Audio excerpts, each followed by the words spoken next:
Assalamualaikum warahmatullahi wabarakatuh. Selamat pagi Ibu Dian dan juga teman-teman sekalian. Di kesempatan kali ini, izinkan saya menyampaikan sedikit informasi, yaitu mengenai dunia penerbangan.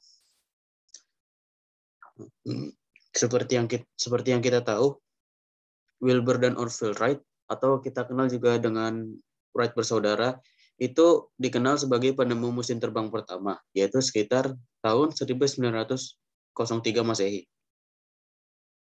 Namun, jauh sebelum mereka itu, ada seorang cendekiawan Muslim yang lebih dahulu menemukan prinsip-prinsip dalam dunia penerbangan.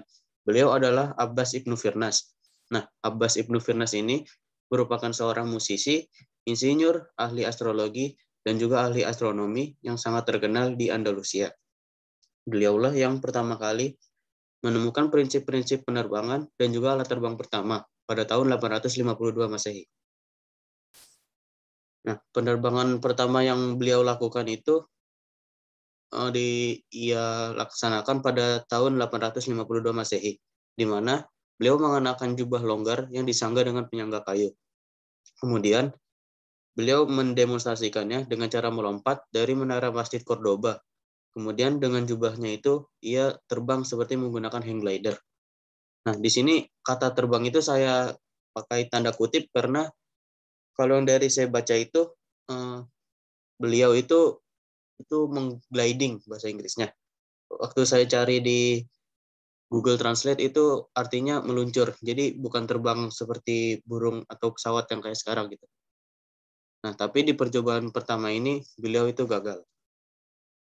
Kemudian lanjut di percobaan berikutnya, yaitu di usianya yang sudah cukup tua, yaitu 70 tahun, beliau kembali membuat mesin terbang yang terdiri dari sayap besar, dari sutra, dan juga bulu elang. Nah, Ibnu Firnas menaiki sebuah bukit di dekat sebuah gunung yang saat itu bernama Jabal Al-Arus. Dengan disaksikan banyak orang, beliau mengudara selama kurang lebih 10 menit. Nah, namun setelah mengudara, ia terjatuh ke tanah dengan cedera yang cukup serius. Beliau kemudian menyadari bahwa pentingnya penggunaan ekor seperti yang ada pada burung. Nah, cedera yang dialami Ibnu Firnas tersebut membuatnya tidak bisa mengembangkan percobaannya lebih jauh lagi. Beliau kemudian wafat pada tahun 887 Masehi. Kemudian ada beberapa orang yang bisa dibilang melakukan percobaan ataupun turut serta dalam dunia penerbangan. Yang pertama ada Al-Juhari. Beliau merupakan seorang guru dari Turki. Beliau menggunakan sayap yang terbuat dari kayu dan tali. Kemudian ia melompat dari menara Masjid Ulu. Namun di percobaannya tersebut beliau gagal dan meninggal. Kemudian ada Leonardo da Vinci. Seperti yang kita tahu, Leonardo da Vinci ini merupakan seorang cendekiawan dan juga seorang seniman. Nah, Leonardo da Vinci banyak membahas dan juga menggambar sketsa tentang penerbangan. Salah satu yang terkenal yaitu ornithopter, seperti yang ada pada gambar ini. Itu merupakan gambaran mesin terbang yang dibuat oleh Leonardo da Vinci. Kemudian ada Lagari Hasan Çelebi, merupakan seorang berkebangsaan Turki yang bisa dibilang menemukan roket pertama. Ia menggunakan 300 pound mesiu untuk terbang ke udara, itu untuk merayakan kelahiran Putri Sultan Murad keempat. Nah, roket tersebut membawanya ke udara dan turun dengan menggunakan sayap dan meluncur, dan beliau mendarat dengan selamat. Kemudian ada Hazarfen Ahmed Çelebi. Beliau menggunakan bulu elang yang diikat pada sayapnya. Setelah 9 percobaan, ia menyelesaikan alat terbangnya. Penerbangan yang dilakukannya itu pada tahun 1638 dari Menara Galata dekat Bosporus, Istanbul. Dan beliau terbang dan berhasil mendarat di seberang sungai. Kemudian ada balon udara. Balon udara ini itu diciptakan oleh Montgolfier bersaudara. Awalnya mereka ingin menggunakannya untuk mengangkut domba, bebek, dan juga ayam. Nah, beberapa pekan kemudian seorang bernama Pilatre de Rozier dan juga Marquis de Arlandes itu menjadi orang pertama yang menggunakannya.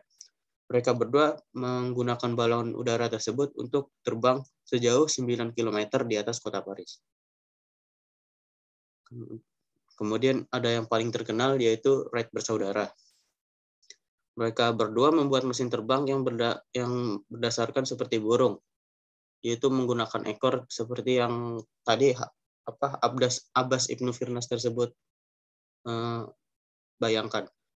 Dan juga mereka membuat glider untuk menghindari kecelakaan yang mungkin terjadi. Jadi mereka sebelumnya itu membuat glider dulu sebelum menyempurnakan mesin terbang ini. Nah, pada tahun 1908, mereka mendemonstrasikan mesin terbang mereka di Prancis. Peradaban Islam telah memberi pengaruh besar dalam dunia penerbangan di dunia, mulai dari alat terbang sederhana sampai yang menggunakan teknologi tinggi seperti saat ini.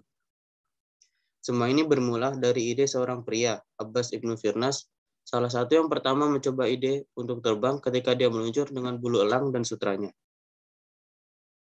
Berikut ada beberapa referensi yang saya gunakan dalam pembuatan dan pencarian informasi mengenai dunia penerbangan ini. Nah, sekian dari saya, kurang dan lebihnya mohon maaf. Assalamualaikum warahmatullahi wabarakatuh.